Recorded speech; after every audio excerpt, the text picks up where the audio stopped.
materials and compare to other methods to logical consistency and defending the computed results in front of other scientists, which is scientific communications. So in this part was done in addition to regular classes and homework. So everyone who is here in class are heroes for doing this additional effort of mini research. So these things are summarized in form of the booklets that are distributed online as PDF. If you're looking online, you are welcome to browse through and use them as a basis to ask your friendly questions to the speakers. So from now on, we are going to the marathon of presentations. So we do have a program of 11 presentations. For speakers, please try to be within 5 minutes. We do have about 2 hours, but there will be questions, and questions may take indefinitely. I will try to watch time and stop presenter for longer than 5 minutes and stop those who ask questions for being longer than 5 minutes. But let's try to follow this goal. So there is a variety of projects from molecular chemistry to materials science. So you'll hear it. And while attending either in person or online, please provide grades like A, B, C, basically for yourself and to your classmates. So it will be additional evaluation, and if you are visitor from not from the class, it will be especially available to see how you evaluate the presenters. Here is the protocol of this effort. The presentations are placed on this screen according to the order they should be presented, labeled with the first names of the presenters. So please just try to come up, click on your presentation, and go ahead with your 5 minutes. Then if audience will like your presentation, which I hope will happen, we will upload and then go to question section, which is assumed to be no longer than 5 minutes. And after that, we go to the next speaker. Hopefully, we will complete by 7 p.m. Those who are already set up as a co-hosts, please help by admitting newcomers. And also, we will try our best to read out loud questions typed in the chat line, or ask those who are online to verbalize their questions. Okay, with this, I would like to invite the first speaker to the podium. So Hadassah Griffin, and please try to either speak to the microphone or mount. Just holding microphone is easy. So, all right, is this good volume, everyone? Yep, I can hear you well.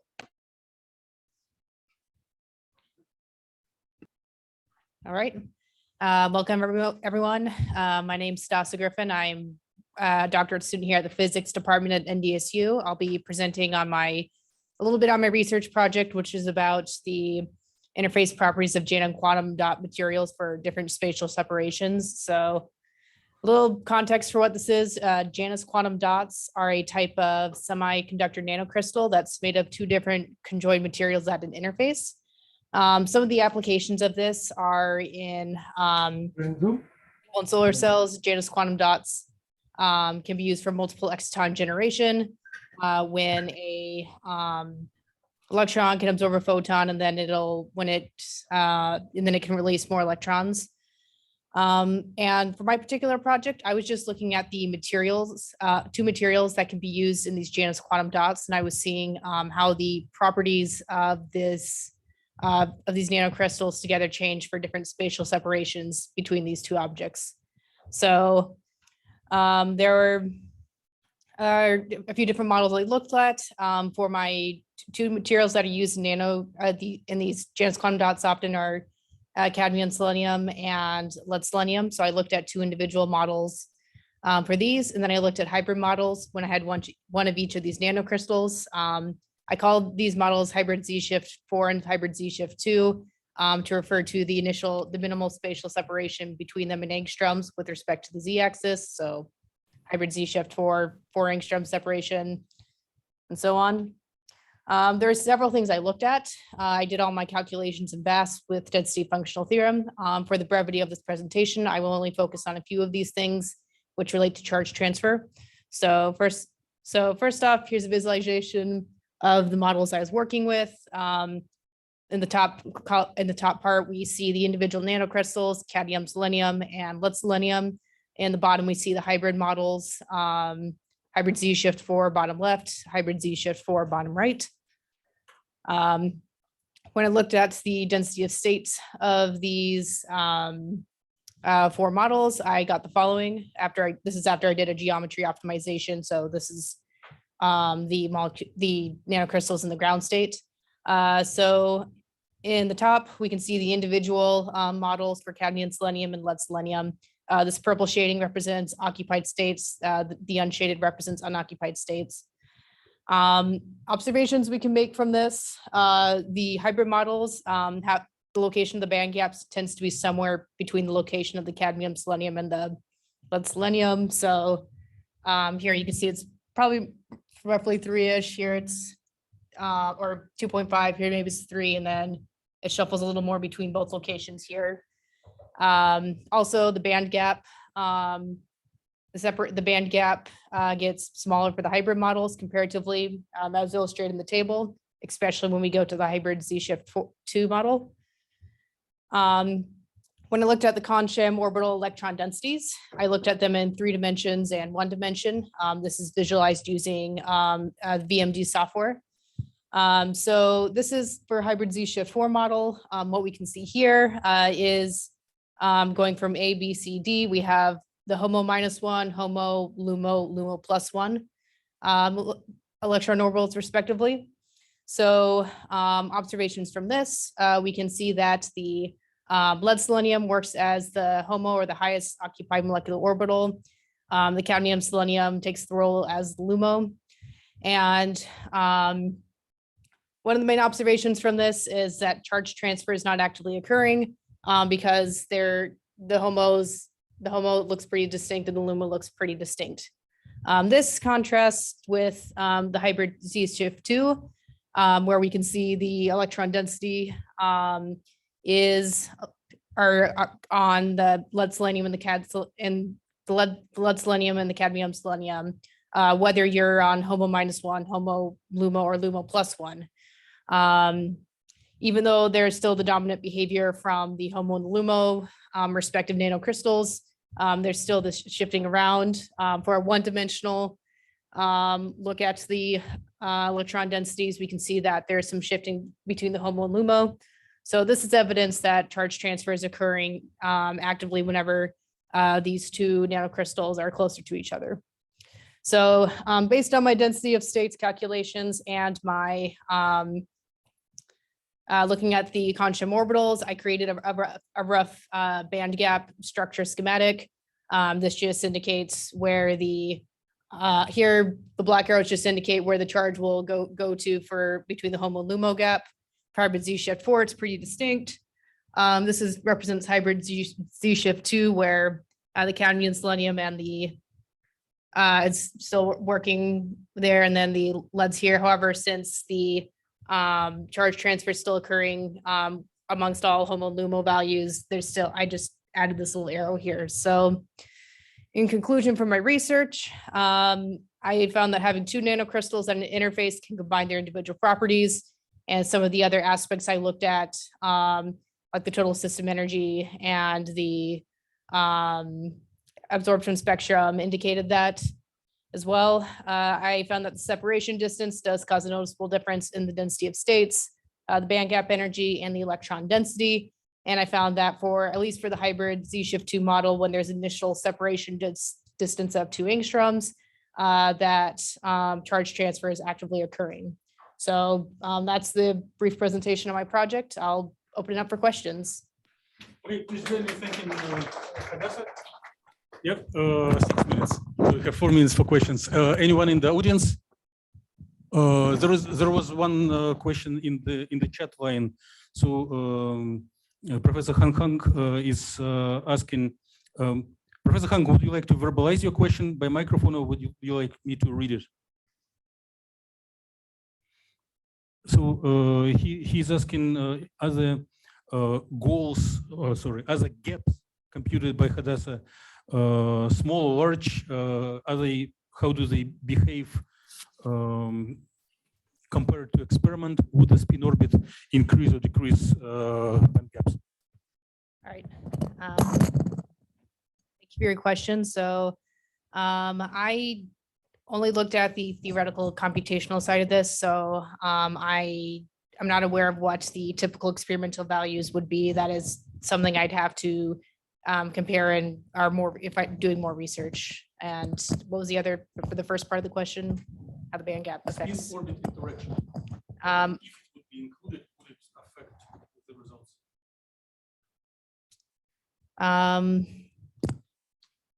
I didn't examine spin orbital coupling as part of my analysis, since the stoichiometry of this is crystal and even-handed. I'm not sure offhand, so I need to look into that further, but thank you for your question. Hybrid functional would increase the gap and spin orbit will decrease. More questions. I have one.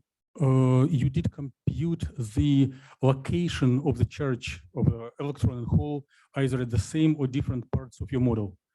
Which properties for experiment of which more observable properties would it affect? Like, would it affect ability to absorb light, to participate in multi-electron effects?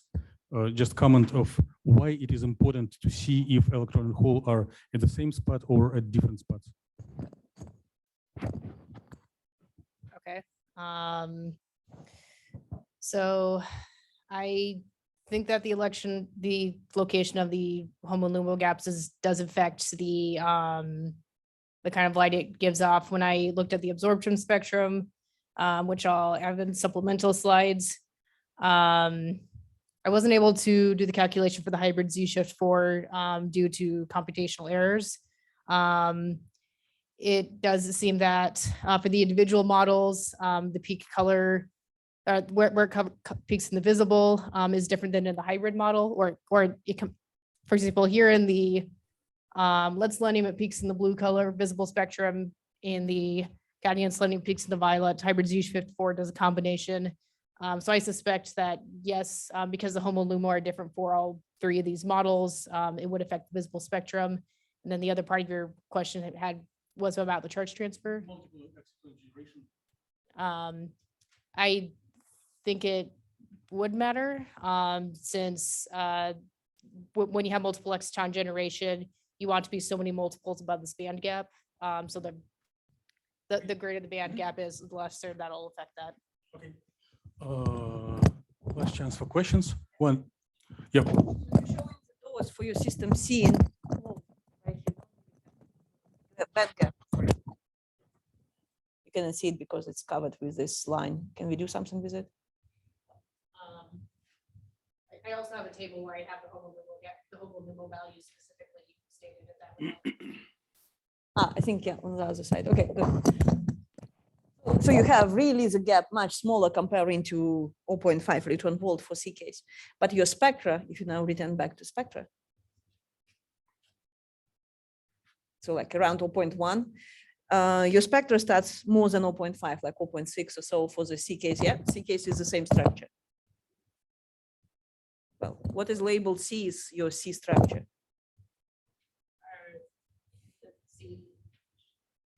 Your C and C in your dose figure and in your absorption spectra corresponds to the same geometry. Yes. But here, your low transition happens at higher than 0.5 electron volt, while you're supposed to have your low transition happening at homoluma at the gap energy, which is 0.17, I think, for this structure, right? How you explain these discrepancies then? Well, your homolume gap in the previous slide was 0.17 for the same structure, but your Low's transition is higher than 0.17.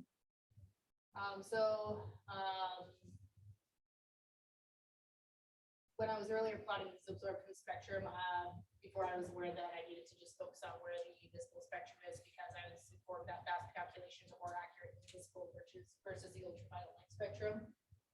There is an increase. But 0.17 is not ultraviolet. You talk about very deep infrared. Your lowest transition, right? The lowest energy transition, it's approaching to zero. And it's smaller comparing to your first optical peak. So what happens with your homolume transition? Where is it?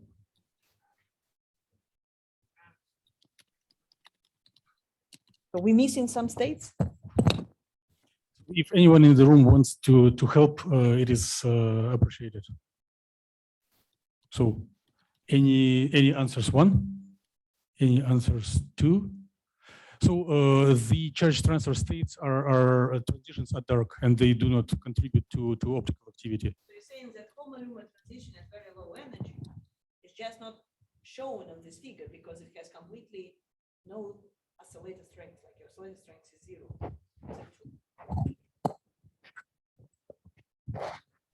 Yes.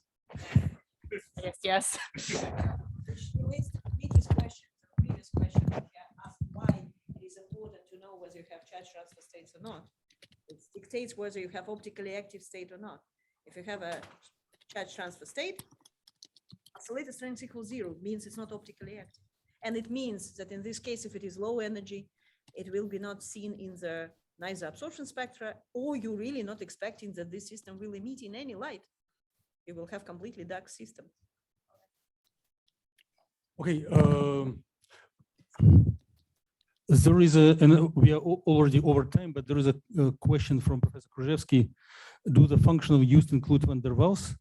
And do the configurations correspond to the minimum of total energy?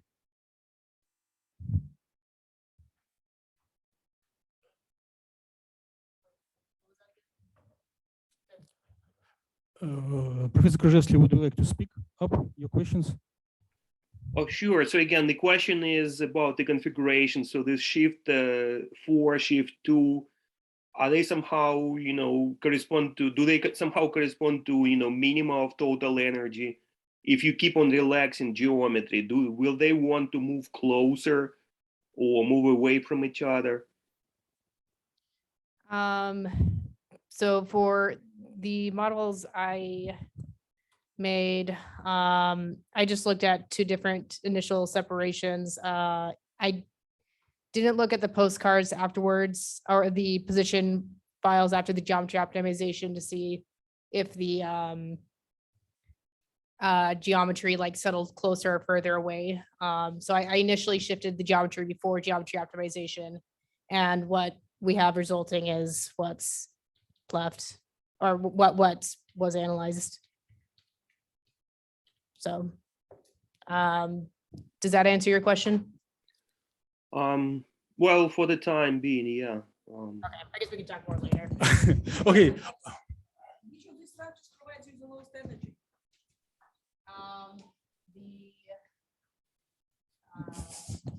You're not talking about gaps, you're talking about total energy. Yes. Total system energy, the lowest one was the hybrid Z shift 4. No, hybrid G shift. This one. So when they merge through. But when they're closer together, yes. Okay. So that's what they like to do. Together. They like to be together. Okay. With this, I would like to invite everyone to join me in thanking Hadassah. We spent about 5 minutes for the talk and 10 minutes for questions. Let's do it a little quicker next time. Questions are still needed. Spend 2 minutes for the talk and 30 minutes for the questions. Exactly. So it was a presenter from physics major. Now we have a chemistry major, Adam Flesche, who will speak about the charge transfer, but from chemical perspective in molecular systems and nuclear organization. All right. Thank you. All right. Yeah, I'm just going to be talking about determining Marcus parameters for a molecular donor acceptor system. So essentially, the background that you need is that Marcus theory. It's what we use to describe the rate of electron transfer. At least it's one tool that we use to via that equation. There are some parameters within the equation that are helpful to know when you're describing charge transfer in a system. Mainly the reorganization energy, that's lambda delta G naught. That's the potential energy difference between states. So this would be like a donor state, and this would be an acceptor state. So we're just observing a transfer of charge into a different state. And then that R value, essentially what that is it's going to be the horizontal displacement of these, whereas the delta G naught is the vertical displacement. That'll be important later. I'll kind of show you why. And yeah, we can use those to kind of produce a diagram like this, which can tell us general things about the system. So this is the actual molecule that we're going to be looking at here. It's a porphyrin donor bridge acceptor. So this is a zinc porphyrin over here, and this is just a free base porphyrin. Essentially, we needed to just computationally model this. So I performed geometry optimizations for the ground state and each of those homo-to-lumo transitions. There were just 4 of them. Basically, we wanted to determine the free energies and characterize it with the density of states, absorption spectra, and ground state orbitals, just kind of visualizing them. Ideally, from all this, we wanted to extract these parameters. And I'll kind of talk about that pretty soon here. So yeah, the computational methods, we just use VASP, or I just use VASP using DFT with the PBE functional and pop potentials. It just very simply, we use the one electron Kohn-Sham equation, and then we solve for the potential this way in iterations until we got adequate convergence. So yeah, I manually specified orbital occupancy for each of those excitations using the Furwy tag in the input file. Okay. So here's the what the density of states looked for each excitation and the ground state. We do see that there is transitions, of course. And of course, in the ground state, you don't see any change or any like separation in the density of the states. Or you do see a separation in the density of states. There's no occupation in a higher state. Absorption spectra. Yeah, so porphyrins, this donor bridge acceptor molecule. I'm sorry, I'm kind of going around here. They tend to be photoactive. So with these absorption spectra, we see with a lot of these, there are some smaller bands or some larger absorption bands in the visible region. So that's going to be like sort of around here roughly. This is the ground state. I believe it was reported in a paper that this band to the left is going to be the contributed from the free porphyrin, and these two are going to be contributed from the zinc porphyrin, if maybe a little bit blue shifted in practice, I guess.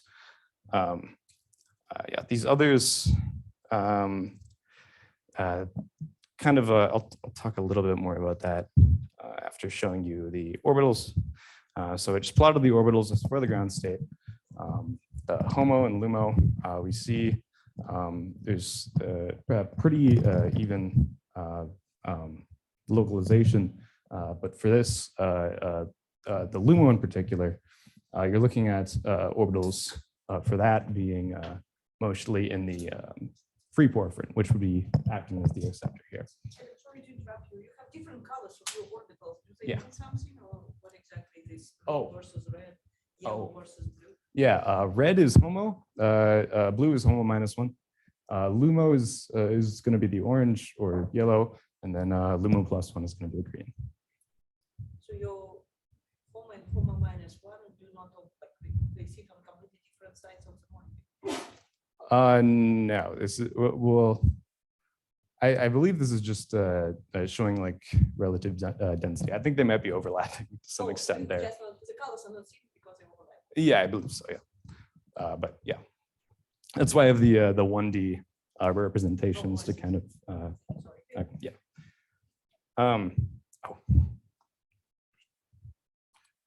So when I performed the geometry optimization on each state, I didn't really observe any differences in them between excitations, but because the porphyrin is meant to be, or the DBA is meant to be rigid, it's got those triple bonds in the bridge. It's not meant to bend too much, but upon optimization, there was some interesting. How do I get this working? There were some interesting things that happened.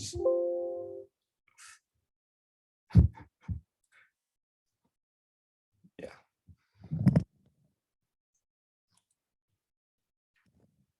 There were some interesting things that happened in the. Oh boy. Okay, there we go. In the actual shape of the porphyrin, it might not be exactly clear here, but essentially what we're seeing is that these porphyrin rings are bending a little bit, and this is known to happen in a smaller metal centers for this, where they don't exactly evenly pull on each nitrogen. It ends up kind of like twisting the ring a little bit. I'm not sure if that's exactly obvious with the video, but that was definitely something that I saw. Okay. Coming back to the presentation. Now, in actually constructing these Marcus parabolas, I told you that we wanted to extract these total energies, or total free energy, in order to determine delta G naught. So basically, you're just finding the difference in potential between the two states, each of the two states. Also, we wanted to find that R, and basically what this would do is this would tell us the offset between these, and also the Y offset. So we could draw just 2 points with that. Additionally, we wanted to determine the potentials of the potential of this, the acceptor state at the equilibrium position of the donor, and vice versa as well, to make these other 2 points so that we can extract a full parabola. Now, to calculate R, Dr. Yulin Han provided me with a script that was able to calculate R from the difference, I guess the root sum squared distance over all the total number of ions in the system, to give that x-axis offset. And so what that's going to represent the sort of reaction coordinate of the system. That's how I guess displaced we are from relatively from each state. Yep. And so I got the potentials that I talked about earlier from the single point energy, basically just using the ground state geometry with the excited state orbital occupancy. So just with that Fermi tag I talked about earlier, and the other one vice versa. Here's a sort of a rough plot with kind of predicted parabolas for this. So the blue is the ground state, and each one are kind of labeled for the transition. We see only really in this overlap between the ground state and the HOMO-LUMO. And with some new data, I actually plotted that exact transition right here, just with the 2 parabolas and the equation that I extrapolated from both points on each parabola. All right, so yeah. Questions? Okay, please join me in thanking Adam for presentation, and giving warning to Adam and everyone that right now we were 10 minutes instead of 5. So it's justified only if there was a great science there. So any questions in the audience? Any questions online? I have a brief one, although we are over time. So in physics community, in engineering community, charge transfer is often important, but these communities do not focus so much on these parabolas. So in which circumstances you can give up your chemical nature and assume that parabolas have zero curvatures? Zero curvatures. Or can be neglected? Can be neglected. Yes, yeah. So I guess perhaps in this case, maybe some would say, but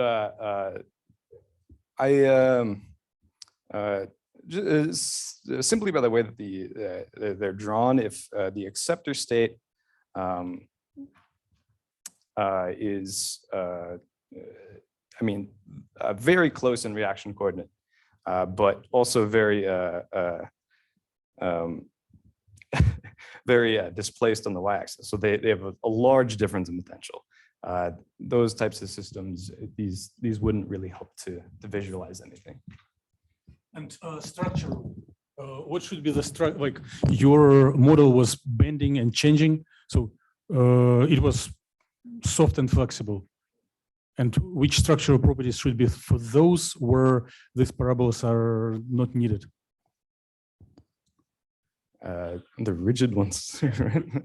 Let's thank Adam for perfect answer. Okay, so the next presenter is again from chemistry community. So Hayley Woods will teach us about meta-organic complexes and how they are affected by environment oxygen.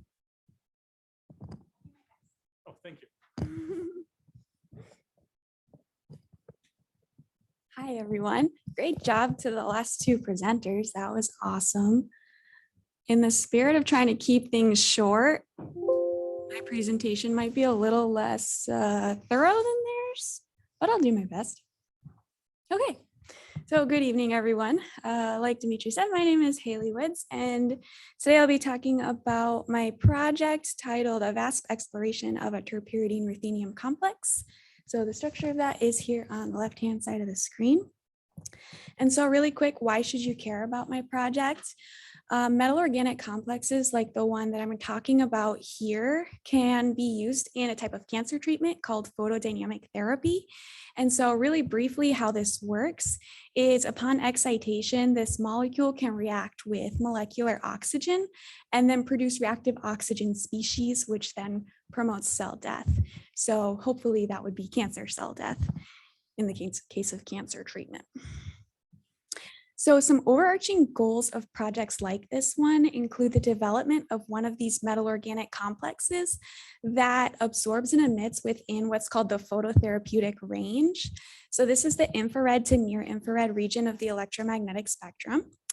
And for it to have a longer lived triplet excited state lifetime and for it to be optically active in terms of emission. More specifically to this project, my objective was to explore this molecule using VASP and compare those results to results I've gotten previously using Gaussian. So first you can look at singlet absorption properties that I've gotten here. On the right-hand side of the screen, I have calculations along with experimental data for this complex where I used a pure functional PBE. And on the left-hand side of the screen, I've calculated with Gaussian using a hybrid functional PBE0. And so then what we can see here is if we just look at the pure functional on the right-hand side of the screen with experimental in blue, both of the simulations are showing more red shifted, so means lower in energy spectra compared to experimental data. However, with the hybrid functional, there's much better agreement, in my opinion, between simulation and experimental results. So this might suggest that a hybrid functional might be better suited for this type of system. So next for ground state calculations using our cone-sham DFT, here I have the optimized structure of the molecule, the ruthenium complex itself, and then next to it in the presence of oxygen. So on this slide, what I really want to look at is the molecular orbitals of the molecule in the presence of oxygen. What I thought was interesting was that in the highest occupied molecular orbital, there's this electron density on the oxygen in the shape of these really nice looking p orbitals, which is what we would expect to see. But then in the lowest unoccupied molecular orbital, we don't see as much electron density, if any, on that oxygen. So that's interesting. It might suggest that there might be some sort of interaction between the two molecules. And then for the density of states of the oxygen molecule on its own, the ruthenium complex on its own, and then the ruthenium in the presence of oxygen. My main observations here is that the band gap is increasing for the ruthenium complex in the presence of oxygen. And there's also an increase of well-defined peaks in the valence band of the density of states. So this tells me that there might be some kind of interaction going on. What kind of interaction? I would want to do further like molecular dynamics calculations to see what's going on. And so that is one of my future directives, believe it or not. I want to do these molecular dynamics calculations and see what's going on, as well as do the triplet excited state calculation so I can get some kind of emission properties. So then in conclusion, these ruthenium complexes have shown to absorb in a range approaching the near infrared range. So this might suggest that the substructure of the molecule might be useful in future photodynamic therapy candidates. However, a hybrid functional like PBE0 might be better suited for these calculations. Also, we saw a change in electronic density on the oxygen between the HOMO and LUMO in the ground state calculations. And that's all I've got. Okay, please join me in thanking Hayley. Any questions? Wow, okay. 2 questions in the audience. Can you return back to your comparison of spectra with experiment? Okay. Is it only functional, which is different between your theoretical calculations on left and right panels? That's the difference between these two. On this one, it's looking between Gaussian and VASP as well. But my understanding that what you have on the other side is. This is a hybrid function. Yes, I understand, but this is not only the one difference, it's also TDDFT, right? Which means you have excitonic effects. You're right, yes. So it's not only functional, it's excitonic effects included or not included, because your right side, left side, sorry. Left side is just single Kansham approach. Okay. Oh. There is enough seats. There was a question on the back by a veteran of computational chemistry, Queenie Duo. I just have a question. When you say molecular dynamics, what kind of molecular dynamics are you referring to? You're going to use further to study the properties?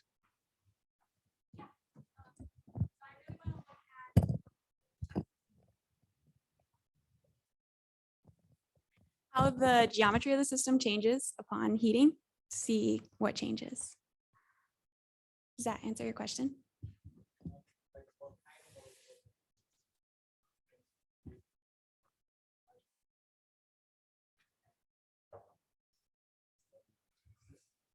Gotcha. Yeah. What Dimitri taught us. I don't know exactly what you would call it at this point. Question. So in your introductory slide, you motivate us by designing materials for photodynamic therapy. And there the molecule organic dye serves as the antenna. Then it transfers excitation to something that you call, to oxygen. So there are several mechanisms of transfer of excitation. It could be electron transfers, Hall transfer, they both transfer, or energy disappears. And as a virtual photon excites, makes energy transfer between donor and acceptor. Any comment, anything you saw in the literature, any connection to your calculations, like charge transfer or energy transfer? So I haven't done explicit research into this, but I would think that it would be energy transfer, specifically because it's going from the ground triplet state to the singlet excited state for oxygen. If there are no more questions, let's thank Hayley once again. So the next presentation is by the representative of materials nanotechnology community, going into the area of chemistry. So it will be interdisciplinary research by Hanmant Gaikwad, if I pronounce the name correctly, and it will be the optical labels to biological molecules, as I understand. The floor is yours. Thank you. Hello, everyone. Myself, Hanmant Gaikwad. Today's topic for my presentation is Initio Study on manganese-ion interaction with integrin alpha V beta 3 at ligand binding site. So my presentation will start with the introduction, followed with the methodology and computational details, and then I will discuss the results, and at the end, I will conclude the session. So here, what are these integrins? So basically, these integrins are the transmembrane proteins, and which facilitates the cell proliferation, differentiation, and addition. So here, on the left-hand side, on the right-hand side, these are the integrins which are consist of alpha and beta dimers. So basically, these integrins are deactivated from in initial stage. So when the ligand from the extracellular side, which binds to the integrin, it gets activated. So how these integrins plays an important role during the cancer metastasis. So here on the left hand side, where you can see at tumor site, when the EMT transformation takes place, means when the tumor cell divided into different tumor site is divided into different tumor cells, then these tumor cells will travel into the extracellular site. That tumor cell will then attach to the endothelial cell through the integrin, and then it is squeezed into the blood vessel. So once again, it will travel to the another place, and once again, it will adhere to the another endothelial cell, and at this site, it will goes out of the blood vessel, and it will form the tumor cell at this particular site. So in this way, the actual metastasis happens. So we have to see the phenomenon here. The integrin plays very important role in this process. So here, to understand that interaction when addition actually occurs, here we consider one of the integrin, that is alpha V beta 3, which plays very important role in the cancer metastasis. So now I will discuss the methodology. Here we use the VASP software for the simulation. We use the Concham equation for the calculation along with the unrestricted spin polarized calculation. Here this equation we used for the calculating the density of total density, and the total density then we used to calculate the potentials.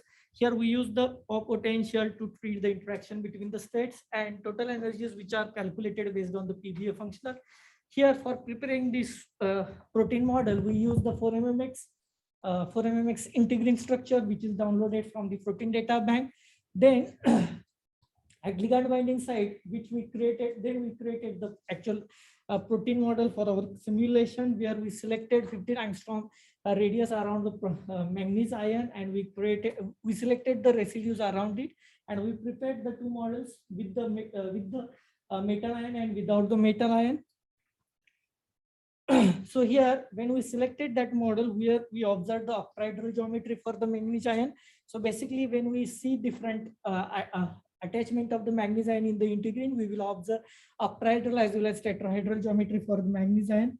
So here, when we perform the simulation, what we observed for the protein model without the manganese ion, we saw the symmetry about the x-axis for the density of states. And here we observe the same alpha and beta orbitals from HOMO and LUMO. So when we introduce the manganese ion into this particular model, that time we lost the symmetry about this x-axis. And what we observed that here when this actual transition takes place, that time here it undergoes with the octahedral crystal splitting, where we compare the different orbitals with the d orbitals, and we compare their shapes. Based on that, we observe that there are some high energy level for these d orbitals, and based on that, we confirm this particular splitting. So then to observe another splitting, what we do, we applied the excitations for this particular protein model, where we used n up down is equal to 3 as an input command in the incar file, and in the same way, we prepare the density of states, where we observed here HOMO alpha, HOMO beta HOMO beta orbital is having more energy than the LUMO alpha. And in the same way, when we prepared this, when we plotted this orbital, what we observed here in earlier stage for the octahedral geometry, what we are having different energy levels. There we find the contrast in this particular model. And when we compare this particular orbitals, that time we confirm that there is a tetrahedral crystal field splitting for this particular model. So once again, what we did, we plotted the absorption spectra for this particular model by using PBA functional. But here the energy levels are underestimated for this particular model. We need to calculate for the another functional. So here for this particular simulation, what we observed that here we observed there is some interaction energy for the protein metal ion model, and that energy which we calculated based on the differences between the protein model with the manganese ion and without the manganese ion. Also here we observed the two different phenomena, that is octahedral and tetrahedral, based on comparison between the shape of the orbitals and their energies. And at the end, what we observed the absorption spectra, and that absorption spectra predict the energy orbitals are experiencing the redshift in the wavelength for the protein model with the presence of manganese ion. Thank you. Any question? Okay, please join me in thanking Hanmant.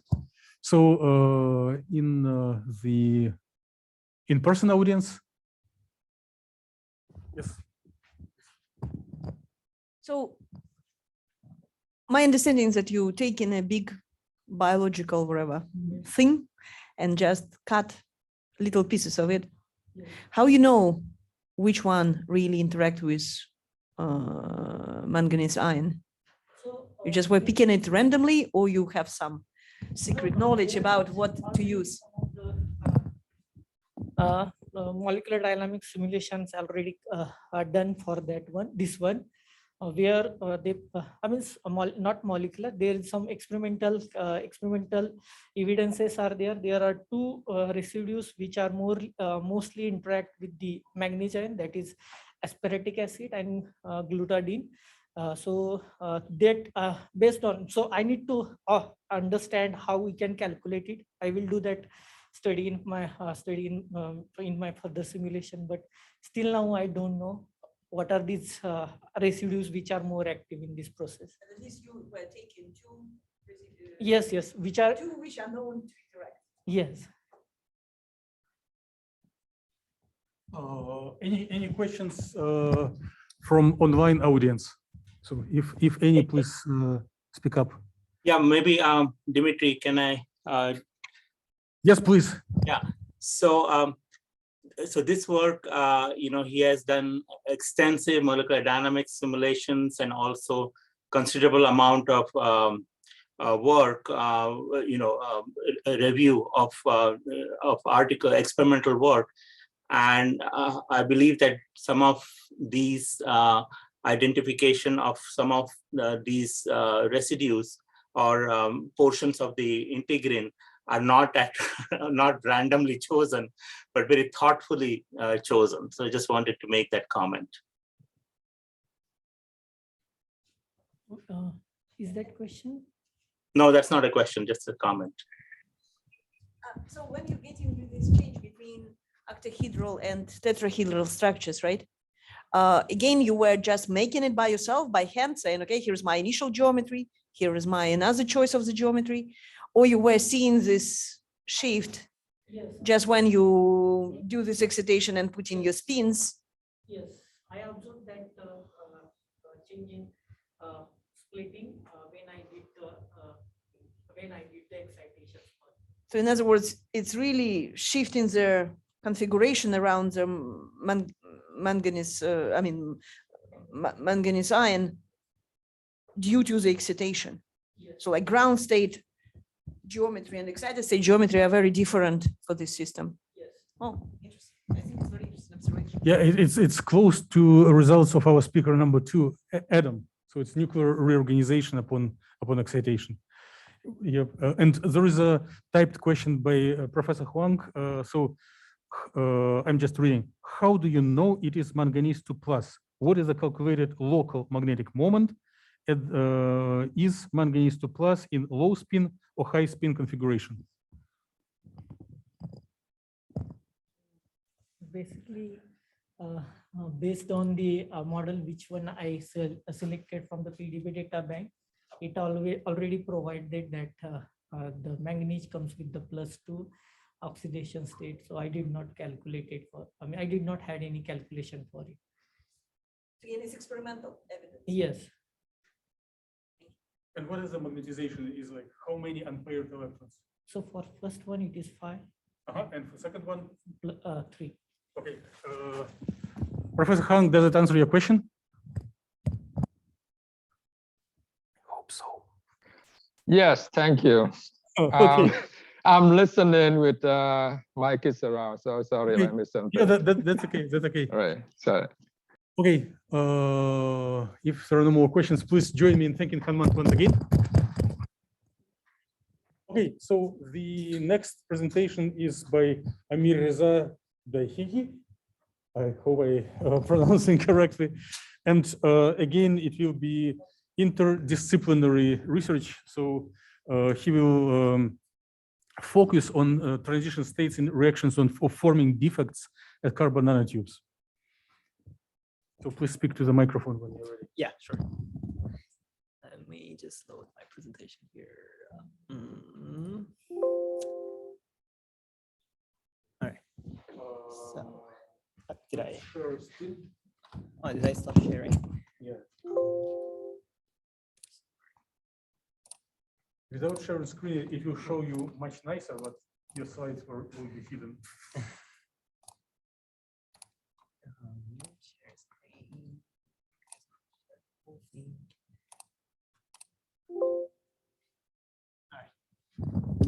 So good evening, everyone.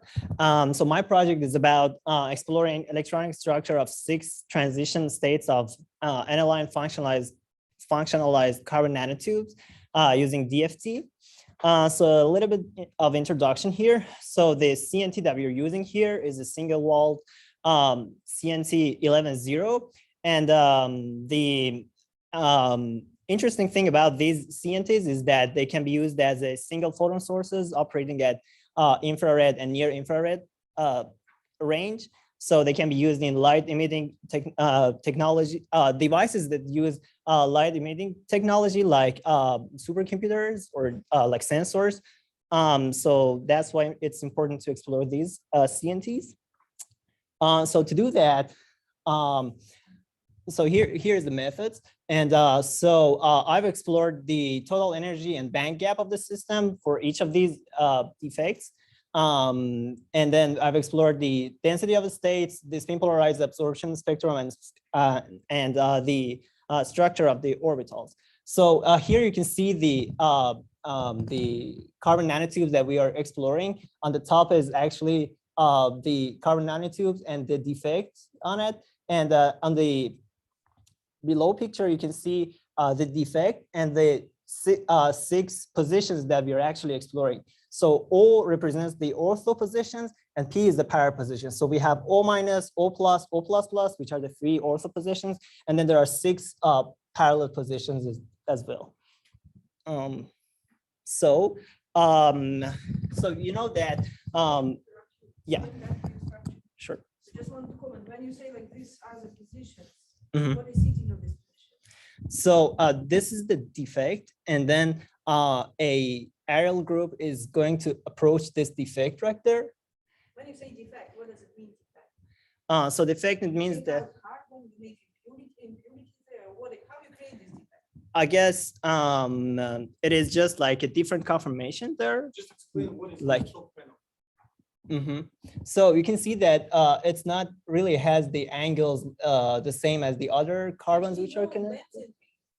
Is attached in this circle. It is going to attach that. Actually, this is a. What is this little pink thing on the surface? Oh, is that a hydrogen? I guess, right here. Okay, so it's not like you just have a single benzene ring and then you put it in a different positions. You have actually 2 molecular species which are attaching to the surface. Okay. And you kind of have your allyl or phenyl Mm-hmm. or benzene ring, whatever you want to name it, Yeah, in a center, right? correct. But then you put in this hydrogen, you can put it in any of these positions. Mm-hmm. Both of them will create a single defect. Oh, okay. Why? Because when you put one molecule, you break the conjugation of your Wi-Fi system and nanotube, Mhm. which means your sites which are marked with boxes becomes reactive. Oh, okay. They are kind of unhappy, right? Mhm. So that's why anything what is will be around any kind of chemical species which is around this nanotube after the allyl is attaching, Right. will sit on these boxes. Okay. On one of these, at least on one of these box positions. Mm-hmm. So that hydrogen will be on each of these boxes. I mean, one hydrogen Mhm. in any of these positions. So Okay. Yeah, that which makes one sense. to choose? Actually, I think your research probably is answering this question. Mhm. Which one is more likely to find it? Yeah, thanks for clarifying. And it's actually what we call defect. Mhm. Actually, it has two contributions of both hydrogen, or it can be any other chemical species. It can be OH group, it can be another allyl ring, right? Mhm. But you attach in one molecule, the second should also be attached because of the very reactive site which is created when you break the sp2 hybridized carbons. Mhm. Make sense? Okay. Yeah. Thank you. Before you go forward, Yeah. let's do another criticism and correction. Uh-huh. So anyone with chemical background, if you see any errors, please help us to avoid them. So Amir told that those are ortho and para. Which, Also, our this is para. Would this will be para? How would you call it as a chemist? Yes. So this one should be moved Oh. here, and this one should be moved here, which is probably you did it because it is out of the. Mhm. Okay. Oh yes. Yeah, thank you, David. Here. Yes. On Yes. the Yeah. longer side of the bed, Okay. Yeah. So. on the biggest distance. Mhm. All right. Yeah. Thanks for clarifying. Yeah. So since this is the transition state, we know that the transition state is actually a barrier between reactants and products. So the lower this barrier, the easier the reaction goes on. So here we have the relative transition energy graph here. So they're relative to the lowest one, which is the O minus defect. So O minus has the lowest energy conformation here, the total energy. And then so we did spin polarized calculation here, and you can see for P++ and P minus, this is actually a very good gap between the singlet and triplet conformations. And the graph on top shows the spin polarized band gap for each of these defects. And you can see that for O minus, P minus, and P++ positions, the spin up band gap is more than spin down. And this is actually the DOS images for singlet conformation for each defect here. So we can see, if we compare these images together, we can see that in the O++, we have the electron jumping into the LUMO side, versus the triplet that in most of them, we can see that in O minus, O plus, and P plus, we can see that they tend to have their electron in the LUMO, sitting in the LUMO rather than the HOMO, which was the previous one. And here we have explored the absorption spectrum of these. We can see that in all of them, we can see two important peaks. One of them is around 1.3-ish electron volts, and another one is in 2.6 in all of them. And I guess these are the spikes for one of them is for the defect spike, and another one is actually the Presenations spike. And these, in comparing these images together, we can see that only P minus has some transition energy in the lower than 0.5. But if we look at the triplets here, we can see that P minus is the only one that doesn't have any transition energy in the lower part. So, and also O plus is the one that has a high peak at the lower energies near infrared. And also we have investigated the structure of the orbitals here, we can see that the HOMO orbitals in, so the red is actually for the spin up and for alpha orbitals, and blue represents the spin down for the beta orbitals. And we can see that the HOMO here is actually pretty much similar to the HOMO -1 in the beta side. And this is actually for P++, which is the triplet.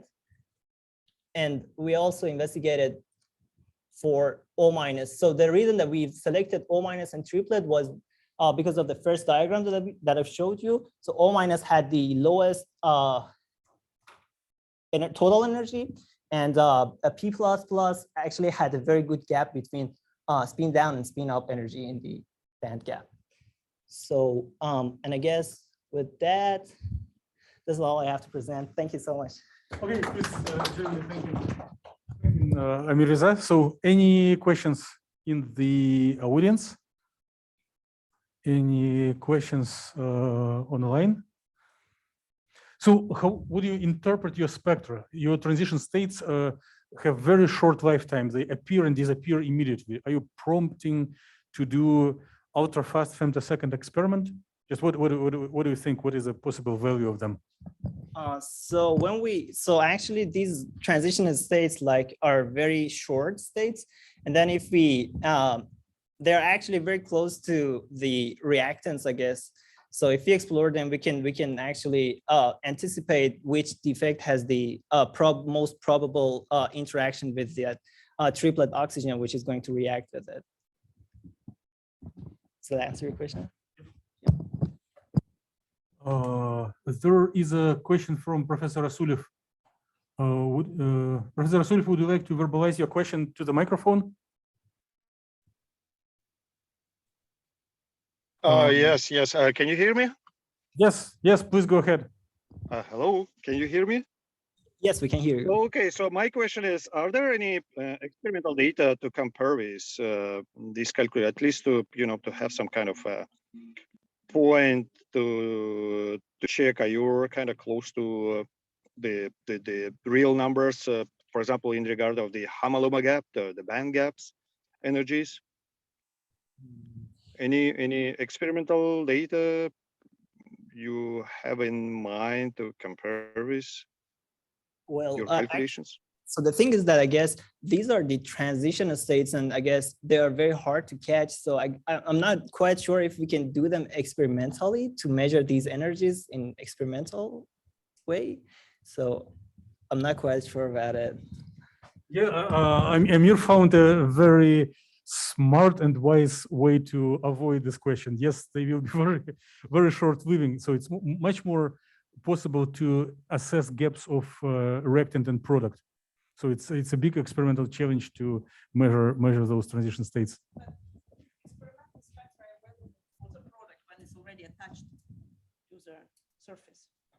So this is published, and you can check with experimental data. The only problem with experimental emission, right? So they measure the emission. The only problem, and they see that emission peaks are much more redshifted comparing of pristine nanotubes when you compare defected one with a pristine one.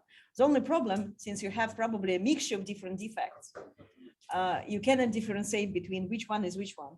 All right. So, and this is again a challenge how to interpret the emission spectra. Okay, more questions. One, more questions. Two, more questions. Three. Please join me in thanking Amirreza once again. So next presenter is AmaraArshad. So she continues the story about carbon nanotubes, and these materials are very challenging. They are taking special skills and special mindset. So even small steps in understanding how to control their optical properties are really interesting and appreciated. Hello everyone. I will talk about the DNA-wrapped carbon nanotube interaction to our DFT analysis and why we choose this study. The most important thing is the DNA sequencing is the most prominent approach nowadays that is used to diagnose the life-threatening diseases, especially in the field of cancer. So we need some vehicle to use this DNA as a tool as for the diagnosis. So we use the CNT with the DNA as the nanosensor. So why we in this case we use the cytosine. So why we use the cytosine? Here they are the 4 kind of bases: adenine, thymine, cytosine, and guanine. And cytosine there are a lot of studies that show that cytosine has the high binding affinity with the CNTs. Beside this, cytosine has the 1 benzene ring, and it forms the 3 hydrogen bond with second base guanine.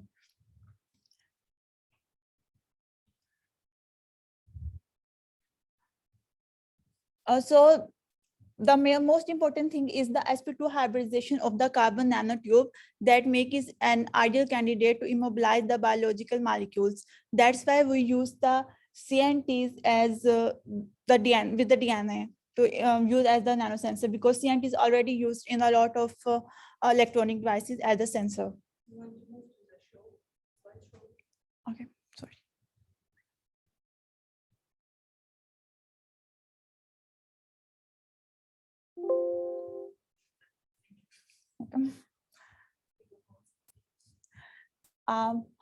Okay, so we have to study the 3 important parameters. That first is the pi-pi interaction and the chirality of the CNT, and the second thing is the polarizability of the nucleobases.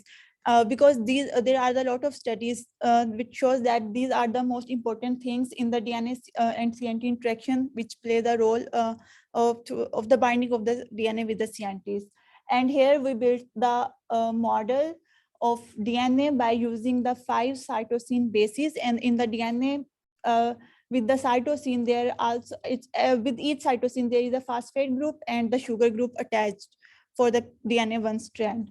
And this is the CNT, and we use 80Mn indices to build the CNT because we have to also see the chirality of the CNTs. And then we built the hybrid model between the CNT and the DNA to see the effect of the single DNA CNT and then to combine them. Also, we are well aware that the defect increase the property of the CNT. So we also capture the effect of the defect on the binding affinity of the DNA with the CNT. That's why we create the 3 models. First, in this model, we create the bond between the DNA and CNTs. And in this model, we make the hole by removing the carbon bond from this CNT. But after the geometry optimization, we find out that the output is exactly the same as the hybrid CNT and CNT and DNA model, just like there is no bond, so the model reoptimizes itself into the normal shape. But when we use the 2 bond between the CNT and the DNA, and we find out that the optimized model has the bond between the CNT and DNA, but the location of the bond change because we use the bond between the carbon-carbon, but in that case, after the geometry optimization, the bond is between the carbon and oxygen. So when you say you're creating a bond, it means you taking hydrogen from the oxygen? No, we create the bond between the hydrogen. So it kind of will create the bond by itself. No, we create bond by creating the bond with the carbon of the CNT. Yes. In DFT, you cannot create a bond. No, this is the first like building the model. You not modify the molecule to create this bond, and you don't modify the nanotube. You just put it in a close proximity. Yes. Thinking that this would be. Are you also popping out because it looks like your carbon is kind of getting out? Is it after optimization or initially you took this carbon out of the yes, this is the like small optimization before running the VASP. Yes, by creating the bond and then optimize the model. That's why the carbon is pulling out. And I will rephrase it in a different way. It looks like this bond is created by itself. Like if the molecule comes close to the tube, because you don't do anything with your molecule, you don't do anything with your tube.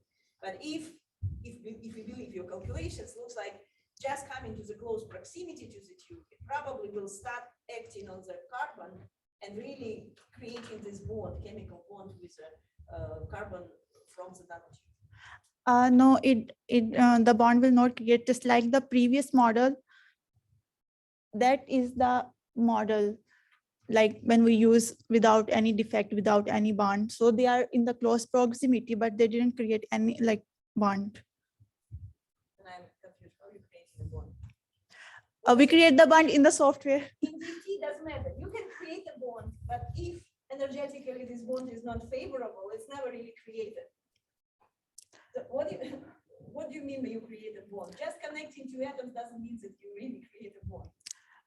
Yes, like after geometry optimization, it was less like the normal model. Yes.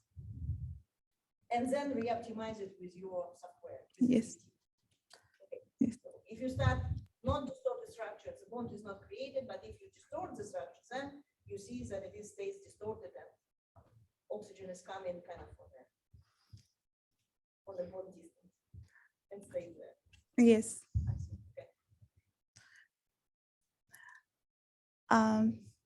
So these are our model that we study in the DF for the further DFT analysis.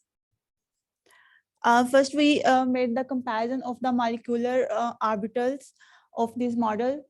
And here, this is the DNA. This is the orbitals of the DNA, and this is the orbitals of the CNTs. And these are the hybrid system, DNA-CNT hybrid system, and these are the molecular orbitals. So we can see that there's a difference in the shape of the orbitals by using the individual CNT and DNA and in the hybrid. But beside this, there are the few orbitals that are at the same energy level between the DNA and the CNT. So we can assume that these hybrid orbitals help in the flow of electron between the between the CNT and the DNA.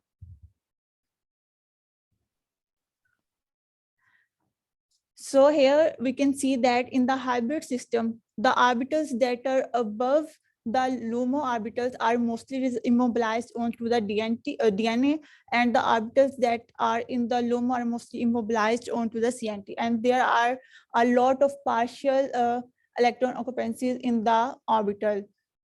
So it's the case with like in 3 cases, and these are also the LUMO orbitals on the CNT, and the HOMO orbitals are onto the DNA. And these are the energy levels of all the orbitals. So from this analysis, we find that DNA base is able to polarize the carbon nanotube electron density in the region that is lying near to the DNA, and it can cause the electron flow from the DNA to the CNTs. This is the table of the energy between the all the systems, CNT, DNA, and the hybrid system. And this is the binding energy, and we use this formula to calculate the binding energy. And in this table, this model gives us the lowest binding energy.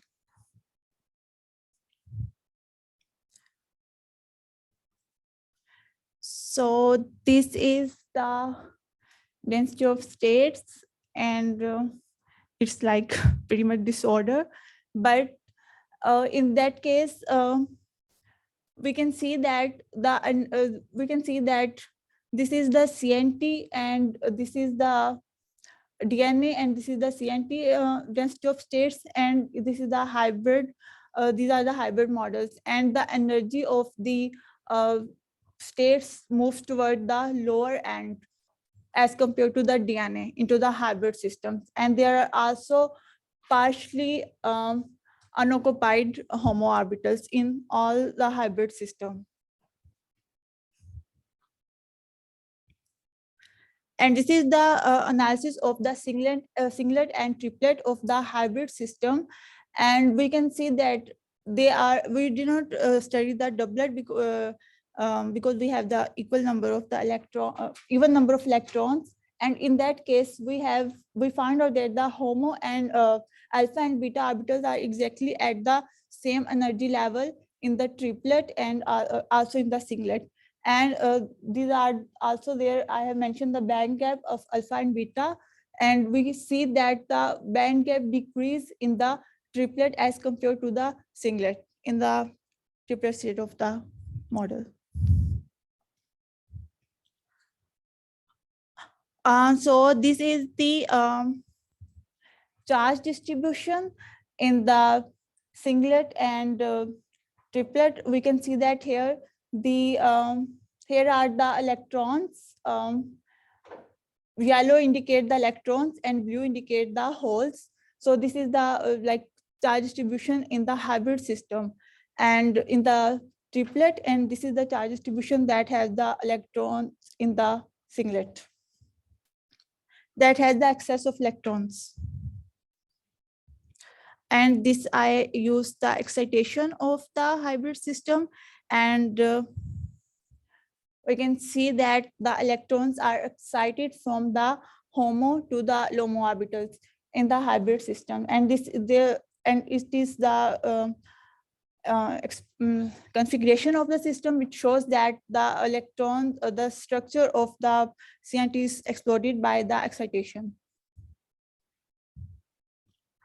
And this is the absorption spectra of the all the systems and the DNA, the CNTs, and the hybrid system. And we can see that the transition energy moves towards the lower end in the hybrid system. And we have also the spectra, UV spectra is lies in the near infrared region of this model, that is approximately between the 800 to 2000.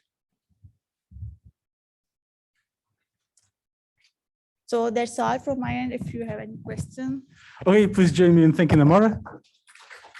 So it was like 12 minutes instead of 5. So next speakers, please try to stay.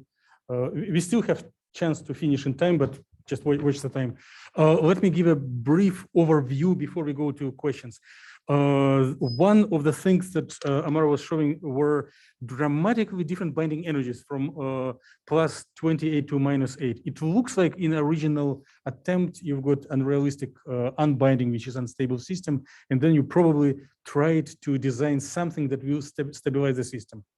There will be a question, please prepare to answer. What is the role? Is there a chance to include force field molecular dynamics in preparing simulation cells before going into DFT? And while you are thinking how to answer, I'll give another comments. So there were probably mismatch between periodicity of the DNA and carbon nanotube, and this is a big challenge that needs to be addressed before running DFT. So if there are crystals or periodic systems of different lattice constant, they will distort each other and affect negatively overall results. And one of the ways to address it is to take one system fully periodic and another oligomer that is not periodic but can wrap around. So first question is a role of force field, and second, are you expecting to see pi stacking? Yes, I think force field optimization play an important role, as not in this model, but I have run the CNT and DNA simulation by using the CHEM force field, and it gives the interaction like the wrap of CNT around the DNA. So I think by using the different force field, we can the interaction between the CNT and DNA can change. And yes, I think pi stacking plays an important role because the interaction between the CNT and DNA occurs through the pi stacking and the charge transfer between the CNT and DNA. Okay. So I believe your answers were partially answering the questions of Professor Huang, who was asking if the system was stable. Other quick questions in the audience? Gaps are closed completely in all structures. You don't have any structure which showing some gap. I have the gap at the images like massive, so like So little gap, at least little gap. So it's not completely metallic system, in other words. Okay, so thank you for the clarification. Let's thank Amara once again. So very brave. And now we have maybe the only one presentation from online. So Peyman, would you like to share your screen, enable camera and microphone?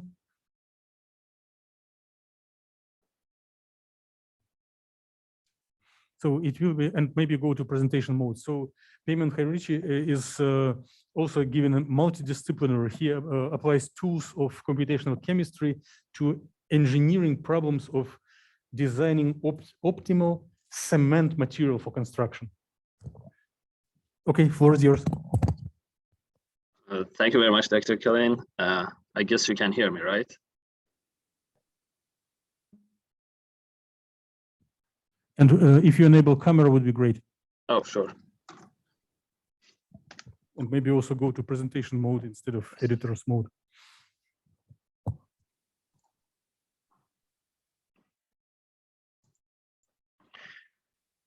Hello, everyone. I'm Peyman Harirchi. I'm a PhD student in civil construction and environmental engineering. First of all, I want to congratulate the previous speakers for the great job. My research is typically on the investigation of the effect of carbon dioxide utilization in cementitious materials, including ordinary Portland cement or geopolymers. And if I want to explain my research, it is divided into three different topics. That my first stage was purely experimental. My second stage was kind of combined experimental and theoretical using EIS equipments. And the last stage, I'm going to focus on the numerical simulation on the molecular scale. So this project is related to my last stage of the research. So what is the main goal of us here? As so many of you may know, the concrete is one of the most important construction materials, and it's the second most used material after water. But it has serious environmental consequences. For example, the concrete industry is almost responsible for 8 to 10% of the CO2 emissions annually. Recent research has shown that the utilization of the carbon dioxide at the early age of the hydration as a optimum dosage to the mixing batch shows lots of mechanical and physical properties of the concrete. One of the most important research has done by Markman and McDonald that they just add a very small dosage of the CO2, about less than 1%, about 0.2% of the cement weight, and actually got really interesting results. They were able to reduce the binder consumption about 5%. But in their case, they use liquid CO2. The solid CO2 also has been used. Wang et al. Used the dry ice or solid carbon dioxide, and they observed that the addition of the optimum dosage of the dry ice actually improves mechanical properties of the concrete significantly, up to 30%. But most of the research has been done on the macroscopic level. In this project, in this research, I try to understand the mechanism on the carbon dioxide and the hydration process of the cement on the molecular scale. So my goal was to investigate the carbon dioxide and the hydration process using DFT theory, because the main component of the concrete, the cement, ordinary Portland cement, is tricalcium silicate, or in another word, halite. I choose to simulate this molecular, and the crystal structure was chosen from the crystallography open database. As you see in these figures, I simply defined the very small grain of cement surrounded by water molecules for my control sample, control simulation. in the second simulation, I just add carbon dioxide to the control simulation, and to see the differences between the total energy and what is the effect of the carbon dioxide and the hydration process of a light grain. And I defined the number of iteration as 1000 for the geometry optimization. So let's go to the results. The result shows that for carbon dioxide in the model with addition of carbon dioxide, at the end of the optimization, the carbonate ions are formed. This is consistent to the experimental data.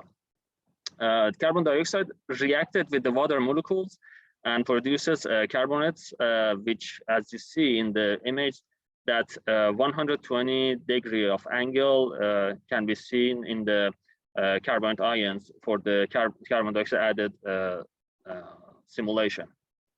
And also I provided the actually simulation visualization movie here.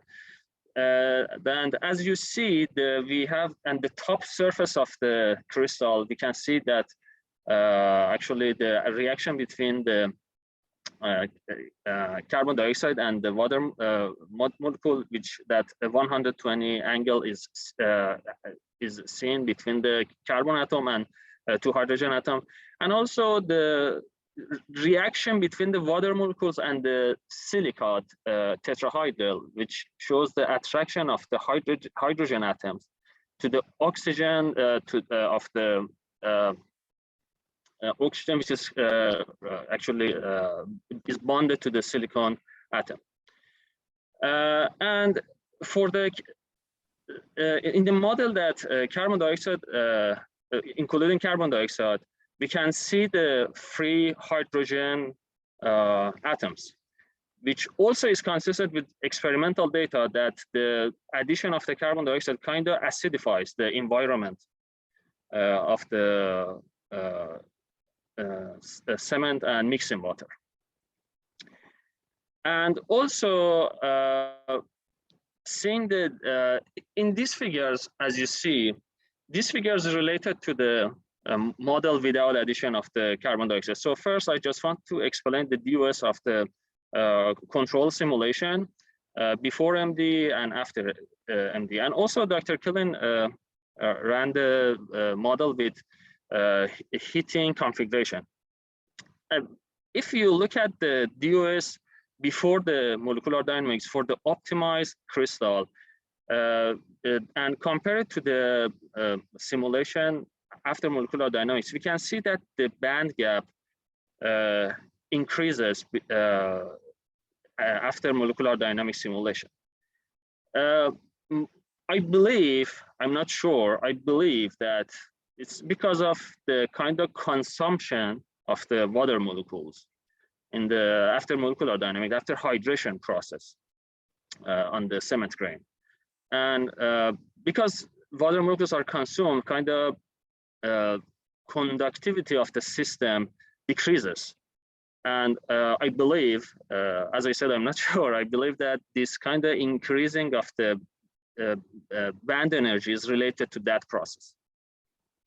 And also, if I want to compare the total energy and DOS of the both systems, the system without carbon dioxide and system with carbon dioxide, I calculate the actually higher total energy for the system of for the carbon dioxide, which I didn't expect that, because I can say it's not consistent with the experimental data, because as I said, based on experimental data, the carbon dioxide actually accelerate the hydration process. And as you see, in the occupied stage, there is no such a big difference, but in unoccupied orbitals, we can see that the addition of the CO2 molecules kind of change the unoccupied orbitals. So in conclusion, based on what I expected before this simulation, I expected to see the formation of the calcium carbonate that in previous research was hypothesized that is responsible for this kind of significant change on the hydration of the cement with addition of the CO2. In the previous research, it has been a kind of hypothesis that those kind of calcium carbonates provides a nucleation size, which results to the further hydration of the cement particles. In my work, I did not see that formation. I did not see even the release of the calcium atoms from the structure. And also, what I observed based on my simulation, I observed the formation of the calcium carbonate ions and release of the actually hydrogen atoms. And for future work, based on the result that I got so far, I suggest these steps. First of all, I think it should be better that I directly model the carbonic acid molecule instead of addition of the CO2 to skip that kind of primary stage of the formation of the carbonates. And also, I think for better understanding, I should measure the bond length of the calcium and oxygen for both models to understand the actually, because I'm not sure even using that kind of molecules, I can see the release of the calcium ions from the structure, from the crystal structure.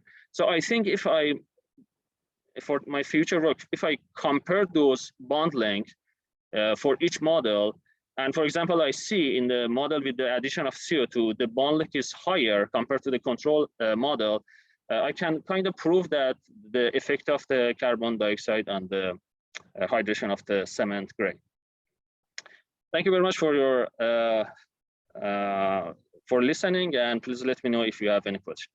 Okay, please join me thanking Peyman. Any questions in the audience, online? Peyman, really great plan for the future. It's like strategic thinking. Please tell if you would consider if reasonable to add binding energies of your acid to your surface of cement particle. Would it fit your plan? Adding binding energy. Yeah, of course. Let's if you agree, yeah, it could be a good plan. Would it be okay? Let's check online. Okay, there are no online questions. Let's keep going because we will miss the target time. Peyman, is it okay? Yeah, sure. Okay, yeah. Let's thank Peyman once again. Thank you. So the next presenter is Omar, with full name Muhammad Umar Aslam. So yeah, floor is yours. We will be having about 3 talks focusing on environmental aspects of cleaning water and air from pollutants and using some approaches of surface chemistry to basically find undesired molecules to something active. So I think he isn't. So Peyman, can you please stop sharing?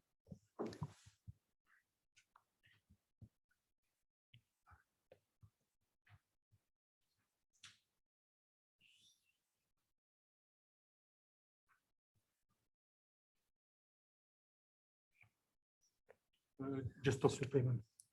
Peyman, can you please stop sharing? Yeah, it's fine. Yeah, it's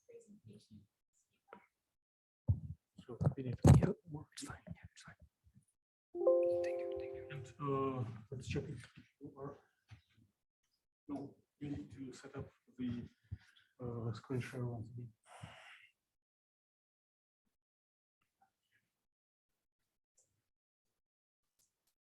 Yes.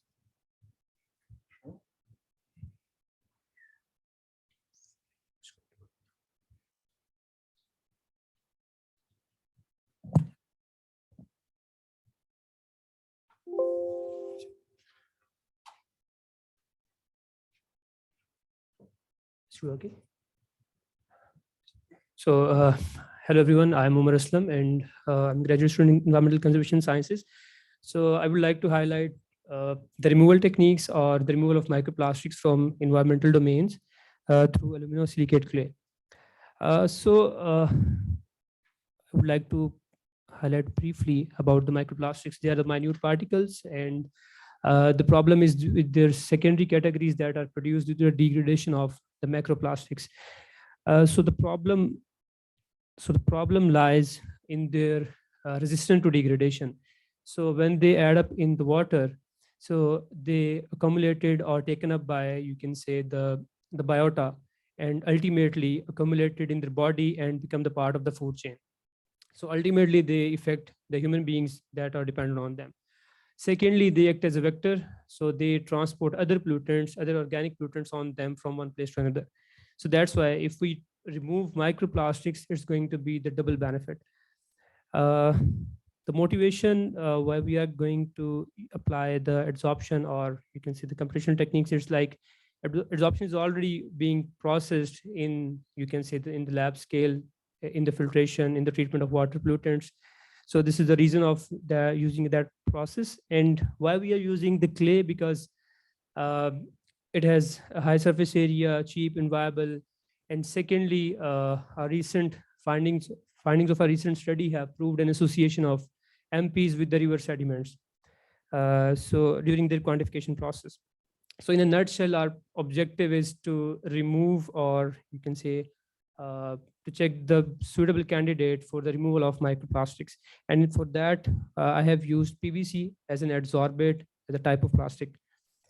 So in methods, 3 systems were optimized initially with, you can say, only plastic, then with, you can say, the montmilionite, aluminosilicate clay, and the third one is with hybrid system.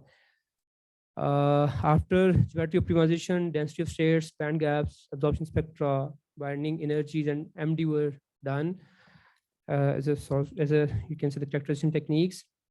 So when we talk about the density of states, we can see the band gaps ranging from 0.07 to almost 3.5 electron volts in all these models. And similarly, spin polarized DOS were also done, singlet and triplet, and we can see some shifting of, you can say, the electrons from the valence to the conduction bands.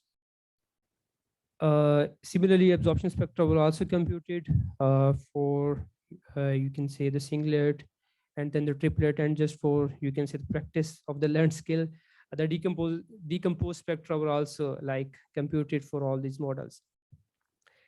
And yeah, I unintentionally missed one thing. It was the binding energy. The binding energy was -135. It was unintentionally, I'm repeating. I know the energies, you can say, on the higher level, but it's present in your manual. So finally, MD was also done at 2500 Kelvin for 1000 steps, and I have taken the snapshots after 100 steps. And here we can see there is some stability in the middle part of the plastic. We can compare the first and the last part, and the sides of the PVC has been, like, you can see, the changed or shifted, but the middle part is, you can say, remains same, or you can say at the same point.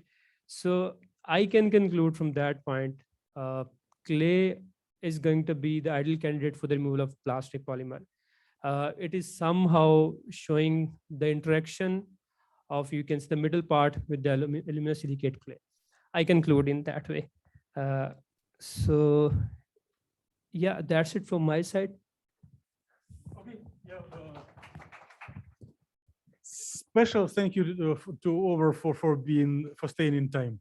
So any questions online or in the audience? There is Professor Huang is asking, what is the nature of interaction between clay and the polymer? Well, I guess if I quickly show you the, so sorry. So as I mentioned earlier, the sides have been changed, and this is the chlorine molecule that is associated with carbon. So here in the middle part, we have hydrogens that are, you can say, associated towards that red atoms that are oxygen. So I guess it's going to be the hydrogen bonding. And secondly, when I check their spaces, or you can see the distance, so they lie in the van der Waals radius of both, you can see the oxygen and the hydrogen. That is 1.2 and 1. So it's about around 1.9 angstrom, the different distance between the PVC and the clay. I guess so. A comment that if one needs to double check and pursue further, one would refocus on size of the periodic boundary conditions, because very small errors there will dramatically change answer. Quick question: is it correct that your model doesn't have transition metal, so your clay is only aluminum and silicon, and it is a main reason why your gaps are so widely open? Well, I guess so, because when we talk about the silicon and the carbon, so they have some sort of interaction. Silicon is less electronegative, so it's going to give the electrons, and that's why my hybrid is like showing more band gap as compared to the individual one. So I guess so. This is the reason. Okay. Yeah. There was a comment from Professor Huang, but it is a comment. You can read it when from your computer. Let's please join me in thanking Omar once again.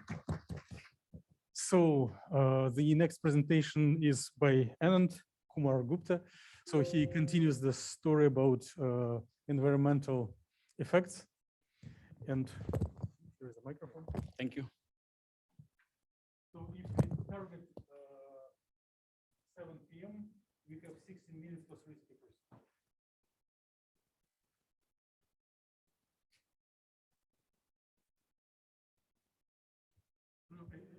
Yeah, okay.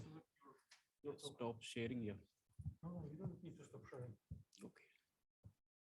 Keep sharing. Okay. The speakers, please close their presentations after done.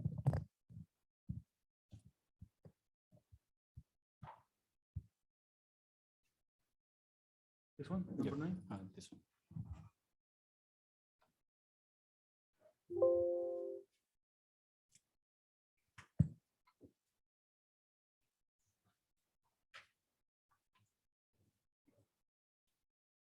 Okay, thank you very much.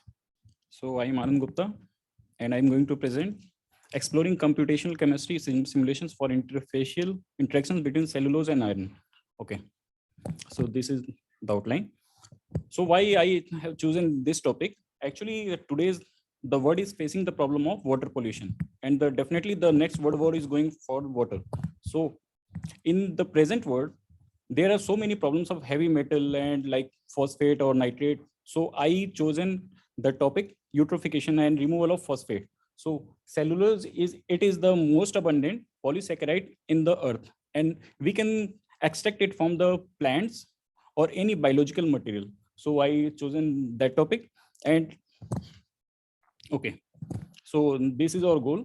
So for like removal of phosphate, that is a basic goal, and this is the cellulose material what I have created in my lab. So but it is having more hydroxyl groups, OH groups, so it is not going to bind phosphate. There are some lab studies. So ferrichloride, so I am functionalizing that cellulose with iron so that it can bind with the phosphate, and it is the hybrid. It can remove the phosphate from the wastewater. So these are the methods.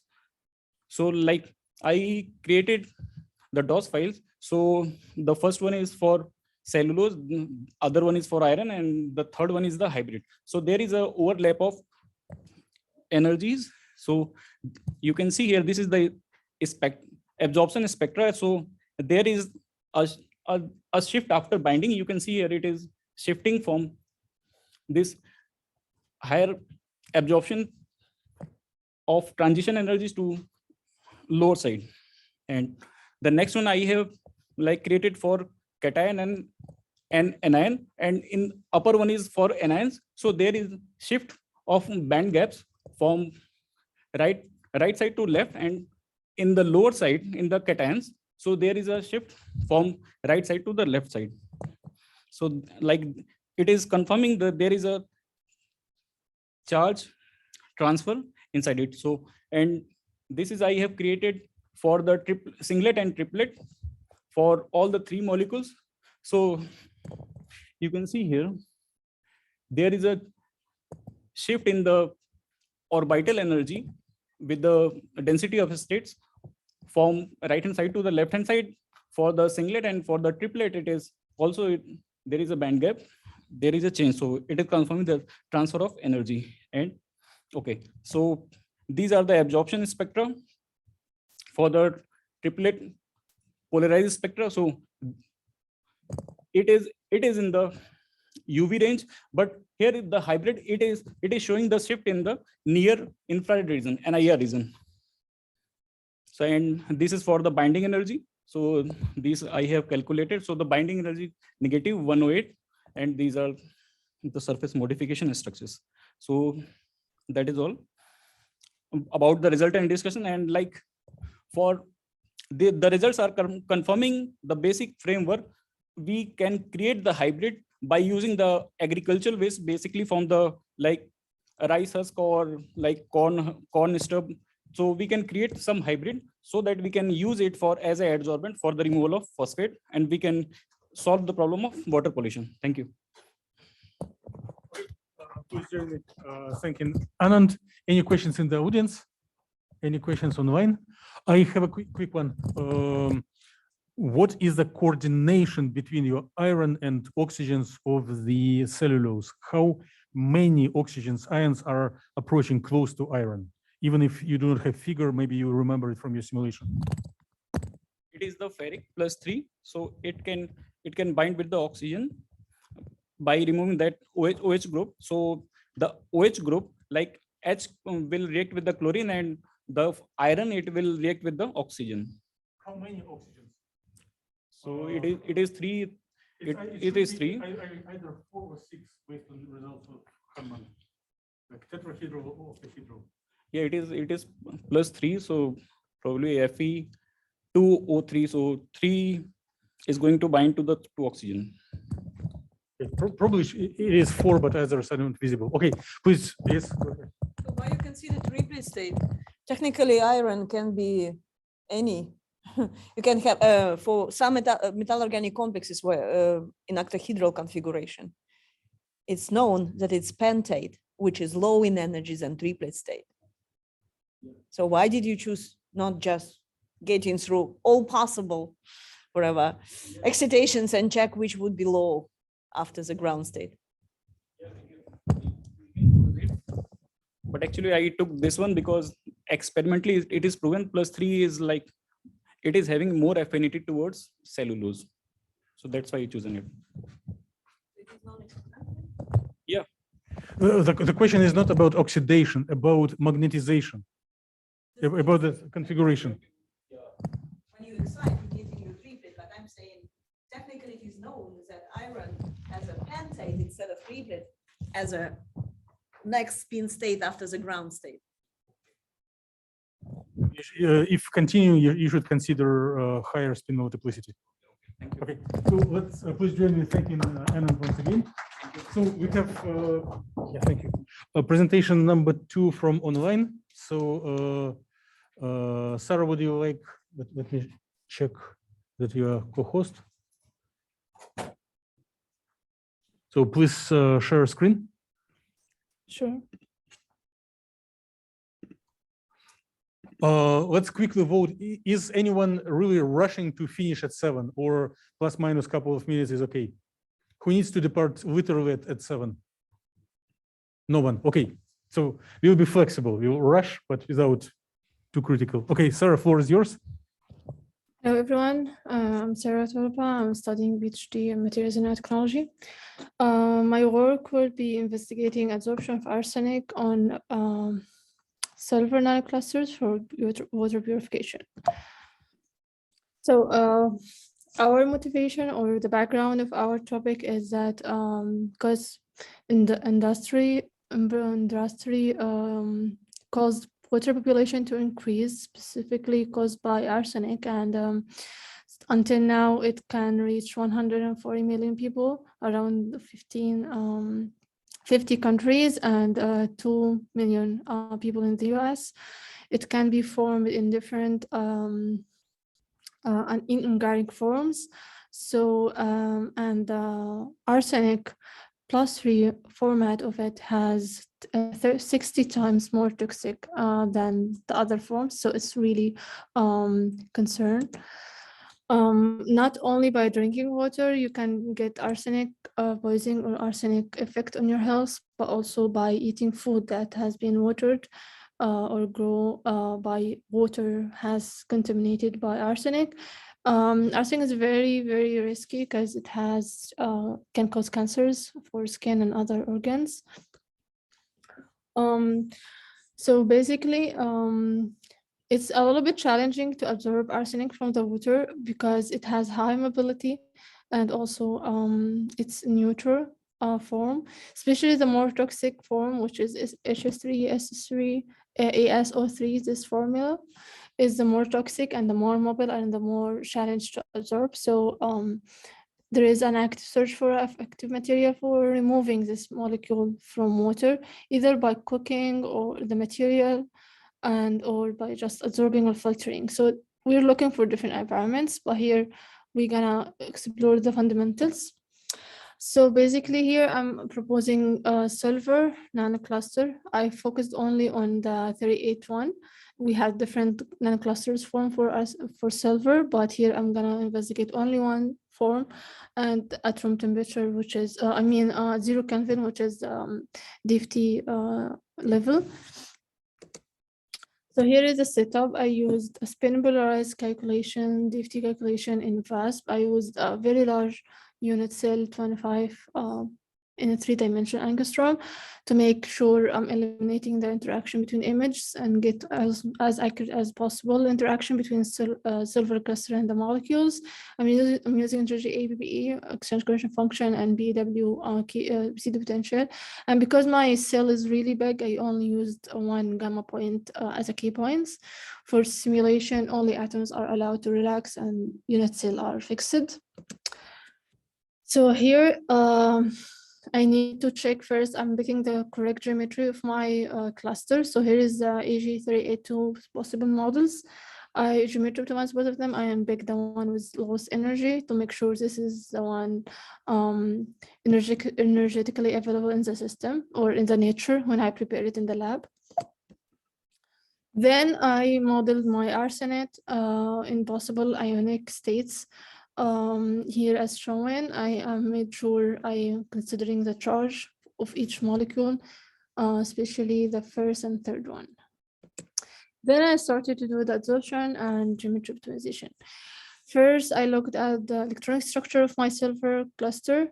I found it's magnetic, it's very magnetic, which agrees with the experimental findings so far. That I tried to check why by plotting the partial density state spin up and the total density state spin up and down, and then I take the sum of it. I found there is I ended up with taking the total of this sum, which is the difference between spin up and spin down, which it came up to be 0.15 electrons. That could be the reason for this magnetic high magneticity, which is 10. The band gap is very small. I couldn't find really a work that focused on this cluster with band gap, but this is almost metallic material. For the adsorption, I studied the adsorption of the 4 molecules, and I found the neutral molecules completely dissociated on the surface, and only the anions one got absorbed with good absorption energy. To try to know why this behavior for neutral and uncharged atoms, molecules, I calculated partial I calculated total pattern charge, atomic charge of the cluster before and after adsorption. I found for the anion adsorption, there is small charge gain for the cluster from the molecule. And for the completely dissociated molecules, is the first one and fourth one, we have very large charge transfer from the cluster to the molecule itself. So that can explain the dissociation that we had formed very strong chemical bonds between them. and that chemical ones really need a lot of energy to apply to the system to form. That's why it has positive absorption energy. And the other two molecules is kind of physical chemical interaction, because we have kind of charge transfer, but the bond distance is not almost 2 angstrom, so it's not very chemical bond, strong chemical bond. Also here, because we have the server can be in server cluster can be in different oxidation state. Here I consider the positive one, the charge of the cluster, but I found the absorption energy and the total energy is higher if I'm gonna take the positive charged cluster, which we found so far it's not optimal for arsenic absorption based on this results. So as a conclusion, we can see neutral is not absorbed well on the surface, but we didn't consider any solvent, any water molecules around the system. I'm not sure if that will affect the results or not. And we found good performance for the arsenic absorption on the clusters. Further investigation must be done to make a good conclusion on this study. And that's all for me. Thank you. Okay, please join me in thanking Sarah. Anyone wanted to ask about arsenic in person or online? So what's in which model the number of silver to oxygen bonds is larger, where the short proximity of oxygen and silver is maximal? It's around 2.1 angstrom. For the absorbed one, for the associated one is around 1.8. But is there between each oxygen and each surface silver, or only one or only two are connecting? We can check that now. Okay, yeah, let's check it. Okay, let's see quick. Oh, okay. Yeah, this one. I guess we had three oxygens bonded to the cluster. And it is the most optimal? Is it the lowest? It should be, because I ran the simulation twice and the lowest configuration, and I made the system to take a large displacement, not very tiny one, to make it flexible to rotate and move around to get its optimal ground structure. Yeah, so I think, yeah, it is. Makes sense, because others look like broken on pieces. Okay, very good. Yeah, completely dissociated, yeah. Yep. Consider spin unrestricted cases in this case. Unrestricted spin polarized calculation. But what is the reason why you need it? Because I need to give the space for the electrons in the orbitals of silver atoms to be free to be unpaired or paired, to not restrict the spin unpolarized scenario, which is spin up and spin down electron in the same nuclear orbital. I didn't want to restrict that to the system. I want the system to find whatever electronic structure is favorable and grounded. So that's why I left it. My understanding that you have even number of electrons in this system. Why you expect that it should be have a different? Why you expect that different spin orientation takes different levels? Why they cannot be just paired? They can come into ferromagnetic orientation. Well, yeah, but this is what you probably need to check first. Which of these cases provides you the lowest energy? When you have parallel spin or when you have unpaired spin? So you mean I need to check spin polarized and unspin polarized calculation for the silver? Take total energy and see which of them would be more preferential. But I think the spin unrestricted should search for both. If my system has no unpaired electrons, it should give me unpaired electron, unpaired and magnetized or spin systems. Yeah, so if you would provide data for total energy with spin polarization and without, and show that spin polarization gives lowest energy, it will be sufficient. Okay? Yeah, sure. Okay. Yeah. So we have an agreement. Questions 1, questions 2, questions 3. Let's thank Sarah once again. And let's stay for another 5 minutes. The last but not least presenter is Venjan, who is, thank you.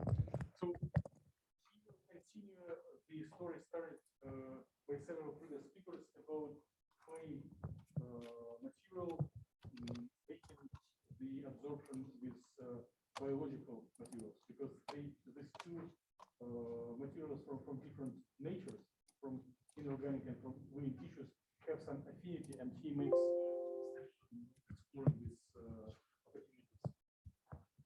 So, Hanmant, you expected to ask questions. Hello, everyone. Just a second. Let's share screen.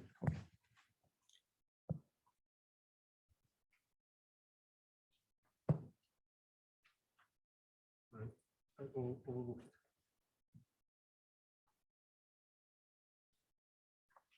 Looks nice. Share screen. Share. Go to.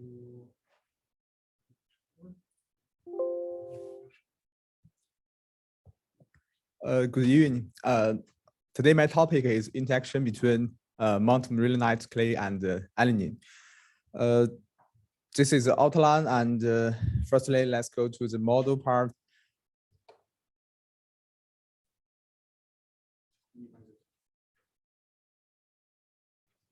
Okay.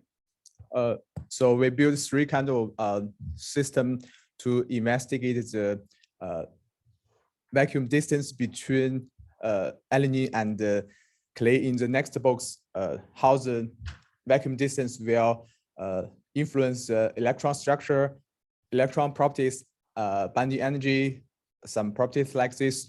And as you can see here, we build this three kind of system: pure aniline system, pure Mount Marilanite system, and the hybrid system.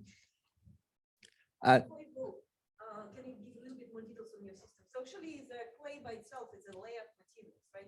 Yes. So it means there should be like your periodic boundary conditions where you will have a replica along z-axis, along the direction where you have a molecule. Yes. It means you will have a kind of, it's mimicking this layer by layer structure. So my question to you, the distance between your z-direction replica, yes, is it comparable to the actual distance in the clay structure?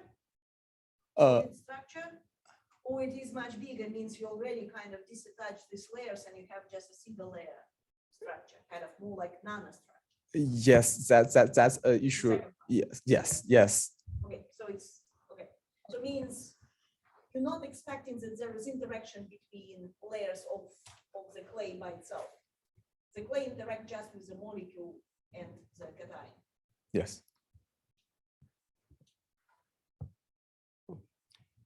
And firstly, it's the non-spin polarized calculations, the density status, and the figure A and figure B is the pure system for clay system, for clay and for amino acid. And from C to L is a different vacuum distance. And as you can see in the figure and in the table next, there is a, with the increasing of vacuum distance, there is a increasing tendency in the band gap energy. And for the absorption spectrum, we can see in the figure for a pure clay system, the transition energy range from about 0.5 to 1, and for amino acid system range from 0.5 to 9. And for the hybrid system, the absorption spectrum structure is very similar, and the binding energy, the transition energy range from 1.5 to 9. And next is spin polarized calculations. Here we set I spin equal to 2 and spin multiplicity equal to 1. From this figure, we can observe that the band gap for alpha spin up is always larger than the band gap for beta spin down. For the binding energy, here is the formula we used, and we from the initial results, we can get the result that binding energy will showing a decreasing tendency with the increase of vacuum distance. But here there's a issue because when we calculate the binding energy, for the pure system EA and EB, we should use the vacuum, use the distance same as the one we used in the hybrid system. But here I made some mistakes, so I redo some calculations to fix this problem. But only part of the simulations are done, so I'll keep going to finish all the simulations to know how to figure out how the vacuum distance influence the binding energy. And here is a conclusion and future work. Vacuum distance needs to be adjusted to a larger range, like the vacuum distance. We will do some tests smaller than 4 angstrom to see how the clay layer squeeze the amino acid. And the reason behind this phenomenon needs to be better understood in our future work. Okay, that's all. Thank you. If you have any questions, feel free to ask. Okay, yeah, thank you, Benjamin. So please prepare your questions in person. There was one online from Lola. So, Lola, would you like to verbalize your question, or would you like me to read it? Can you hear me? Yes. So I said, what's the idea behind adding alanine to your clay structure? Like, what are you hoping to achieve? What are you expecting from the results? Actually, I got this idea from Sarah, so maybe Sarah can help me answer these questions. Because he's some professional in the clay and amino acid interaction field. Try to share your... Yeah, I know Sarah added amino acid, so I was just wondering, okay, so why are you adding something else? Like, what's the difference between what Sarah is doing and what you are doing? Sorry, what's the difference? What? The difference between what Sarah is doing and what you are doing. I didn't get your questions. So I said, I know Sarah did something similar with amino acids. So I was just wondering why you are adding something else and what's the aim of adding something else to yours? Why you need this acid? What's the purpose to have the acid as all on this surface? My purpose is to observe, to figure out what will happen. But what for? How it can? I mean, it doesn't go there by itself because it's not floating in the air, right? So amino acids are parts of something bigger. So what are they part of? What are the part? Amino acids. They are building blocks of what? Sorry. Amino acids are used as a building block for something really important. Mm-hmm. So what are they used? What is constructed out of amino acids? Anyone who wants to help can raise hands. Proteins? Proteins? Yeah. Okay. Muscles. Okay. That's empty for me. Okay. So you want to put proteins on the clay, right? Yes. And you start with the smallest building block. Okay. And then check if all is satisfied with this. Oh, okay. Finally, I get you. Okay. Thank you. Okay. And again, your clay doesn't have. It has silicon, right?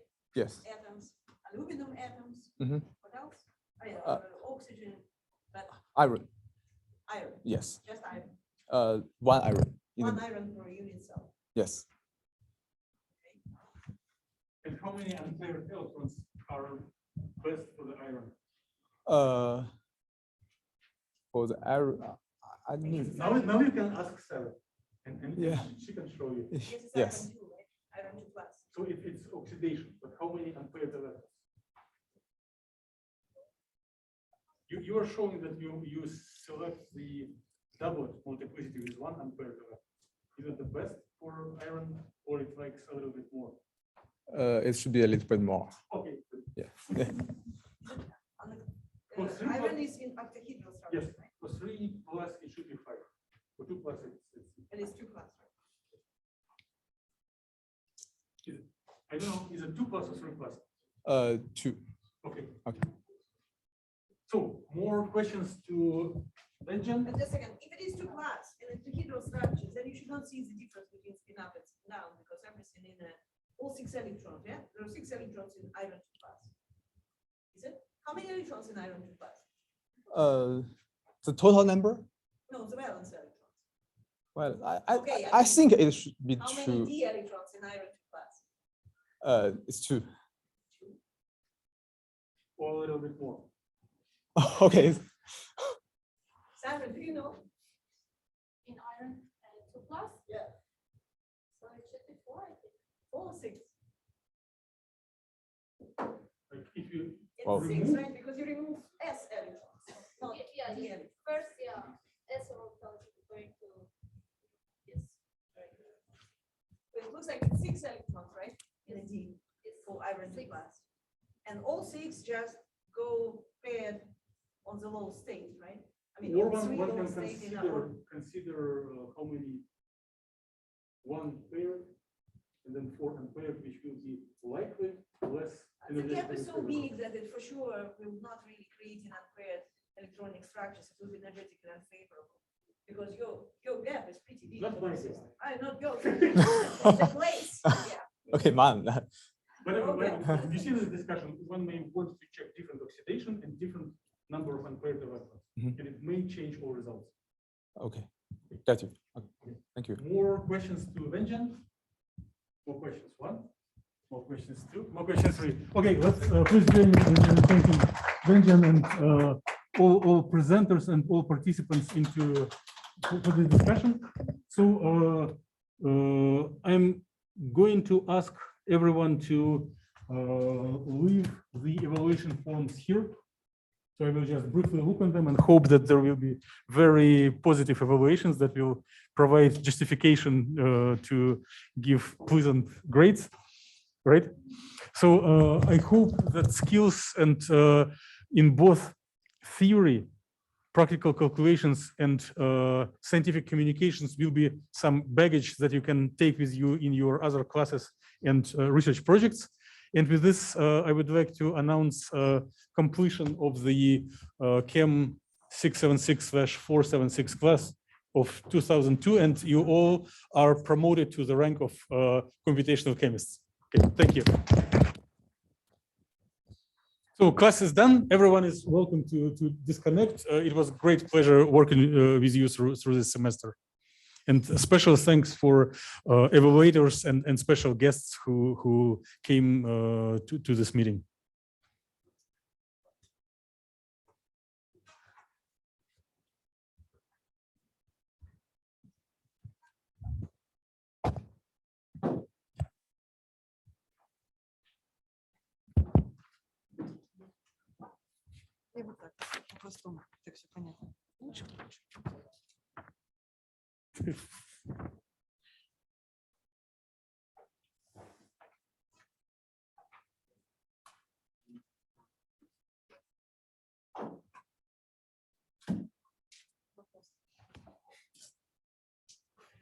Thank you, Queenie, for coming and for asking questions.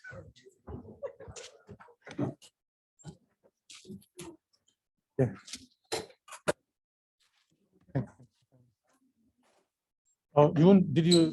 Were you filling the form? Oh, okay. No, да? Thank you. Thank you. Thank you. Thank you, Dave. Let's do Zoom meeting if you guys want, because I'm not coming to campus other than for classes. Okay. Is there a time that for you? Quite flexible, especially early mornings and late nights. Okay. Okay, sounds good.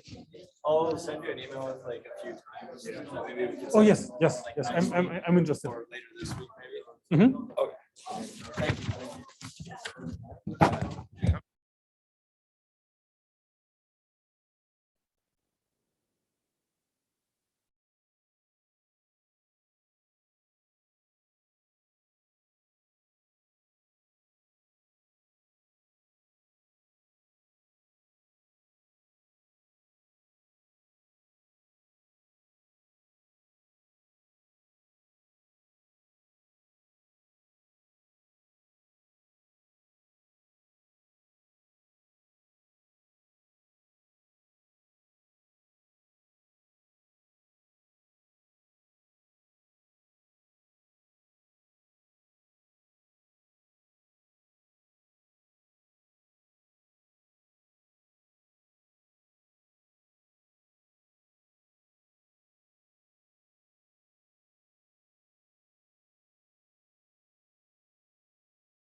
Someone were you contributing the form?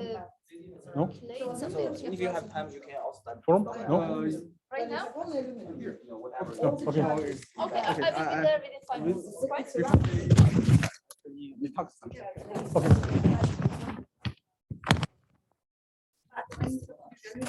Iron tube mass. And what happens? Well, yes, but it means now. Congratulations on completing the course. I really like it. So sorry for cutting because I think you already formulated and answered questions yourself. So it was, Yeah, so you. No, actually, I didn't understand your question. okay. Because it's becoming less In possible. your presentation and in your plans in the future, you Yeah, of course. Yep. So it's a standard thing. Yeah, that's definitely because that's I'm here to ask you some questions because I'm really optimistic about this project. So for my summer, I want to focus on this project. Kind of, because at this level, it's kind of very, it's not mature. It's I still need to work on it, but I think it's a really interesting topic because honestly, I have not found any research related to this. There is no secret, but I think we can